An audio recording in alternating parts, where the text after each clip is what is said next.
Hello everyone, I'm going to show you how I made this kimono and the shorts. Please subscribe. So from the top of your pattern paper, you mark 3 inches down, 3 inches down. After, you see why I said you should mark 3 inches down. Then from the side, you mark like 2 inches inside, the way I'm doing it now. Then after that, you divide your hip by 4. Divide your hip by 4 and then mark it. You are trying to create a box. Then after that, you mark your hip by 4 from the sideways to create a box. You mark your hip by 4 from the sideways to like this to create a box.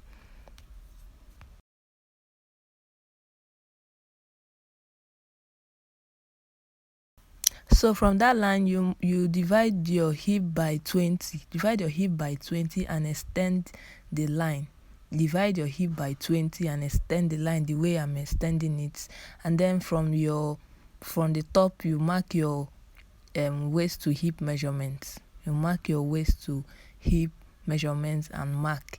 After that, you proceed to mark ½ inches inside to draw this curve, ½ inches inside from your hip, the way I'm doing it right now.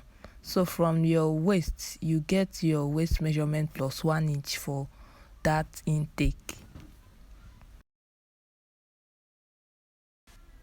After that, you divide your flap by 2 to get your crease line. This is your crease line. That's the front of your trouser, the center. You divide it by 2 to get your crease line. Then you use your hip curve to finish up this flap side. You use your hip curve to finish up that flap side. Then after that, from the top side front, from the side front, go up by ½ inch, and then from the center front, you go down by ½ inch. Then you connect it. This is to remove folds on the trouser. Then after that, you proceed to the back side. So for the back side, you go in by 1 inch from the flap. Go in by 1 inch from the front flap, that line. Then on the top, you go in by 2 inches and then draw this straight line connecting it. Make sure you extend this line upward at least 2 inches upward. Yes, 2 inches or 1.5 inches upward. I'm using a red marker to differentiate the front from the back. Then you mark a slant line to get your waist measurement. Go up by ½ inch and then connect the line. This is your waist measurement for the back plus 1 inch for that. Then you measure your waist hip measurement from this flap line, the way please watch this video this side very well. It can be confusing. Then you mark the same measurements and then connect it with your line. Then connect this line to your hip. Connect this line to your waist. Connect the line to your waist. Then after that, you connect a straight line down. Remember, this is a short. Then from that flap, you divide your hip by 20 and by 10 this time around. The front is 20, then the back is 10, and then you connect it. After that, you use your hip curve to finish up the flap. Then after that, you go in by ½ inch the way we did for the front, so that you'll be able to connect the flap very well. Now place this curve very well the way I'm placing it. Place this curve like this, because your curve might not reach. Then you connect it back to the front. Connect it back to the back. This is the back, not the front. We are using red marker. Now this is the dart for the front. It's not it's a straight dart. It's a straight dart. Then connect ½ inch for the dart intake. Connect it back to your dart leg. Then we'll do the same for the back. For the back, it's not straight. It's kind of slanty. So you can use your bust dart measurement or any measurement. Maybe I'm using like 5 inches for the back. Okay.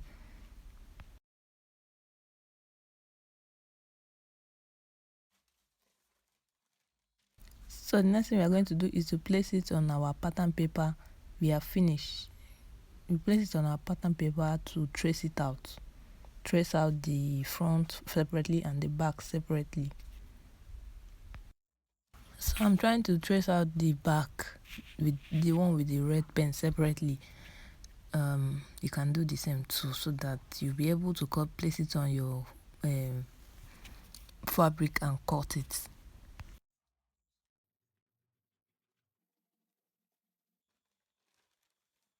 So I finished tracing it out. I'm trying to redraw the tracing lines. The lines, you might not see it, but I'm seeing it. So I'm trying to redraw it with my red pen. Don't worry, when you trace it, you will see yours.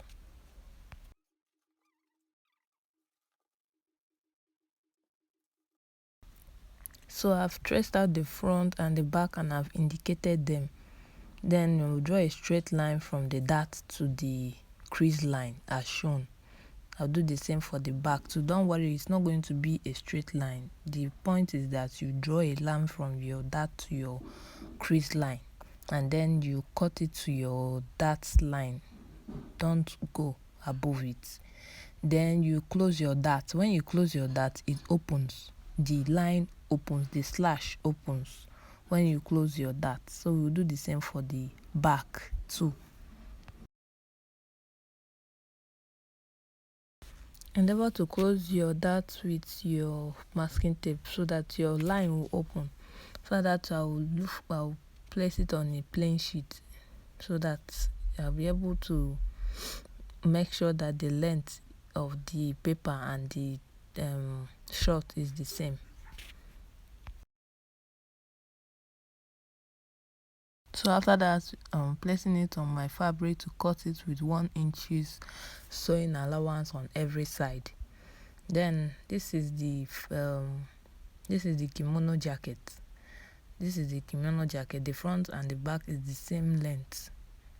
Yes, this is the front and the back, the same length. So from the down part, I'm marking my armhole extension.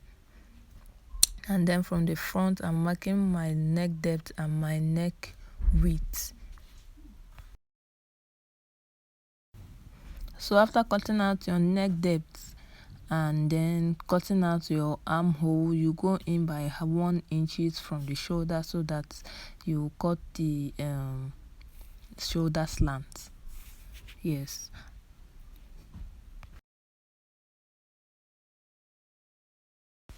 After that, remove your back from your front and then go in by 2 inches to cut out the front, and then the way I'm showing you right now. Then after that, you cut out strips for your band. So this is the hand, this is the sleeve. So we're heading over to the machine to join. I'm joining the center front, the 2 center fronts. That's what I'm trying to join right now. So after joining it, you do the same for the back too.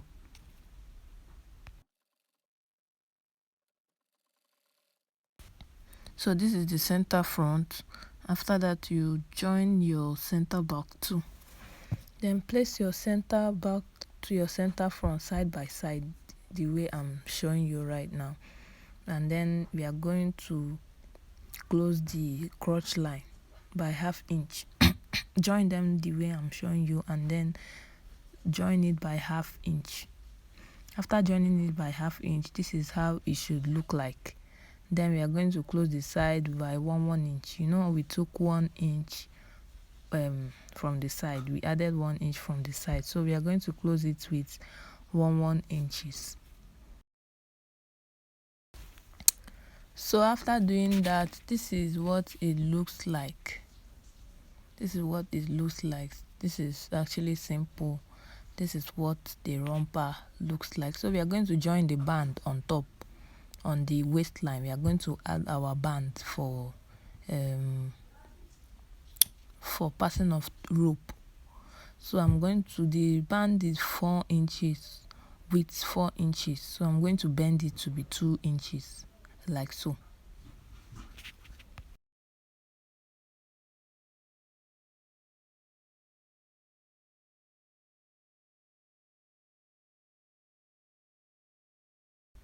So after sewing it around the waist, this is how it should look like. After sewing it around the waist, this space is for the passing of the rope, and then we are going to finish up the down part by bending it with 2 inches or 1 inch, depending on how you cut your own romper.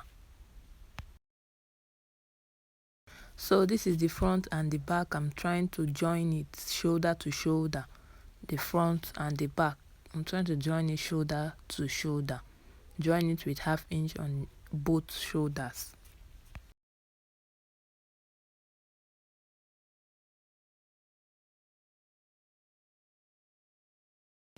So this is what it looks like. Next thing we are going to do is to attach the hem, the strip, to the center front and through the shoulders. Yes, that's what we are going to do. We are going to bend it like this and then join it to the center front through the shoulders. So this is me attaching the strip to the center front.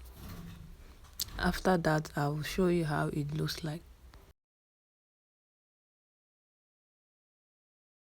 So this is how it looks like after joining it. You can weave the joining to achieve neat finishing.